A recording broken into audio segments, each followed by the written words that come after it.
You're watching South Asia Newsline, and here are the top stories we're tracking for you on Thursday, the 7th of September. 21st century is Asia's century, says PM Modi at ASEAN Summit. Pakistan announces crackdown on electricity theft amid protest over inflated bills. And Bangladesh president calls for durable solution to Myanmar crisis.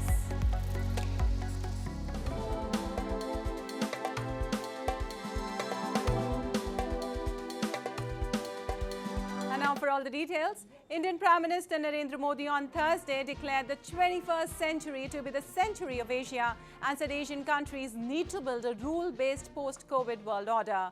Addressing the ASEAN-India summit in Jakarta, PM Modi termed ASEAN grouping as the central pillar of India's Act East policy and said even in an environment of global uncertainties, the continuous progress in fields of mutual cooperation is a testament to the strength and resilience of India's relationship with the bloc.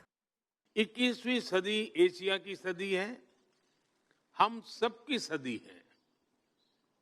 इसके लिए आवश्यक है कि हम एक rules based post Covid world order का निर्माण और मानव कल्याण के लिए सबका प्रयास, फ्री और ओपन इंडो पैसिफिक की प्रगति में और ग्लोबल साउथ की आवाज को बुलंद करने में हम सबके साझे हित है। Well, later in the day, PM Modi also attended ASEAN East Summit before departing for New Delhi, which is all set to host the G20 summit on September 9th and 10th. Mauritian Prime Minister Pravind Jugnauth and President of Nigeria Bola Ahmed Tinubu have already arrived in the national capital, while several other leaders are expected to arrive by Friday.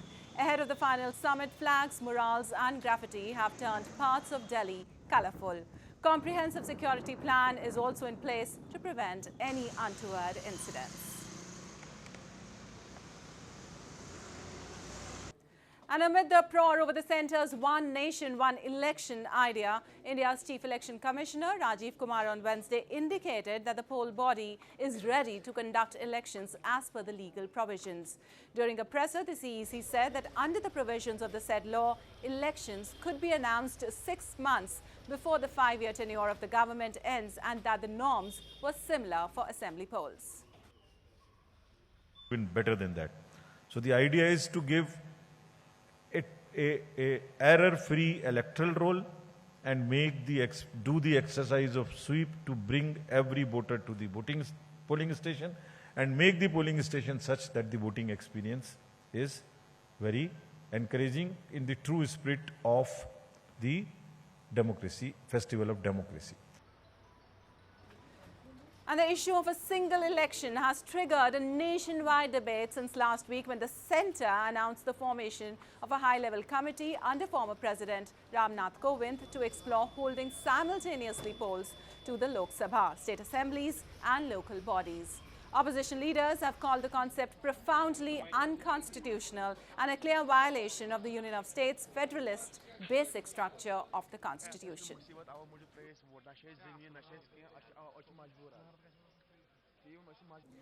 Moving on, amid ongoing protest over inflated power bills, Pakistani authorities have announced they will launch a crackdown against electricity thieves and those who don't pay the bills. A report. The Pakistan government has announced plans to launch a crackdown on electricity theft, which officials said on Wednesday led to losses of billions and higher bills for the common citizens.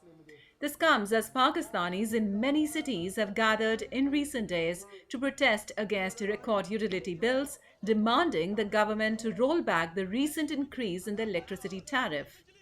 Prime Minister Muhammad Ali said the government is considering selling stakes in 3 high-performing state-owned power distribution companies through an initial public offering to resolve issues of the debt-ridden sector. जो इलाके जहां पर हमारी बिजली की चोरी ज़्यादा है, उसका हमें पूरा डेटा हमारे पास मौजूद है और हम उन इलाकों पे ज़्यादा तवज्जो देंगे और वहां पर हम बिजली की चोरी कम करने के लिए क्रैकडाउन करेंगे और पूरी मेहनत करेंगे. The South Asian nation's power sector has been plagued by high rates of power theft and distribution losses, resulting in accumulating debts across the production chain, a concern also raised by the IMF. And the main border crossing between Afghanistan and Pakistan, Torkham, was closed on Wednesday as security forces from both the countries exchanged fire, reports have suggested. Local residents ran for cover as the sound of gunfire rang out at the border. Security officials from the area who spoke on condition of anonymity to Reuters said that the Taliban and Pakistani forces had exchanged fire, but there were no casualties. The crossing has been closed several times in recent years, including in February this year, when thousands of trucks laden with goods stranded on each side of the border for days. Well, Bangladesh's President Mohammad Shahabuddin on Thursday called upon the international community to find a durable solution to the conflict in Myanmar, which has driven thousands of Rohingya refugees to his country. The remarks came while attending the East Asia Summit in Jakarta. Shahabuddin said that delays to repatriation of refugees and shortage of humanitarian support could put the entire region at risk. Mother of Humanity, Honorable Prime Minister Sheikh Hasina, sheltered 1.2 million forcibly displaced people from Myanmar on humanitarian ground. Even in the 7th year of the crisis, there is no solution in sight. Whereas Bangladesh is pushed to the limits, it is the collective responsibility of the international community to find a durable solution to this crisis in its place of origin in Myanmar. While Bangladesh is hosting more than 1 million Rohingyas, most of whom held Myanmar after a military crackdown on the ethnic minority group in 2017. Attempts to begin repatriation in 2018 and 2019 failed as the refugees, fearing prosecution, refused to go back. Local communities have been increasingly hostile towards the Rohingya as funding by international aid agencies for the refugees has dwindled. Moving on, Nepal's Foreign Minister N.P. Saud has applauded India for its contribution in development of the Himalayan nation and said his country is fortunate to have India as a neighbor. Saud added he's looking forward to continued support from the southern neighbor. The comment came a day after Chinese envoy to Nepal, Chen Song, tried to downplay India-Nepal relations. In a violation of diplomatic etiquette, Chen Song tried to portray India in negative light and advised Nepal to deal cautiously with India. India has invested billions of dollars in the Himalayan nation's infrastructure as it looks to encounter the influence by China among the smaller neighbors. And the Indian Space Research Organization on Thursday released a video with fresh images captured by its spacecraft Aditya L1. The images, which were taken on September 4th, showed a selfie of the spacecraft, Earth and Moon respectively.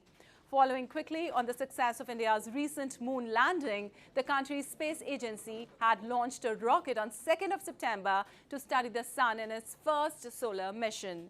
The Aditya L1 is designed to travel 1.5 million kilometers over 4 months, far short of the sun, which is 150 million kilometers from the Earth.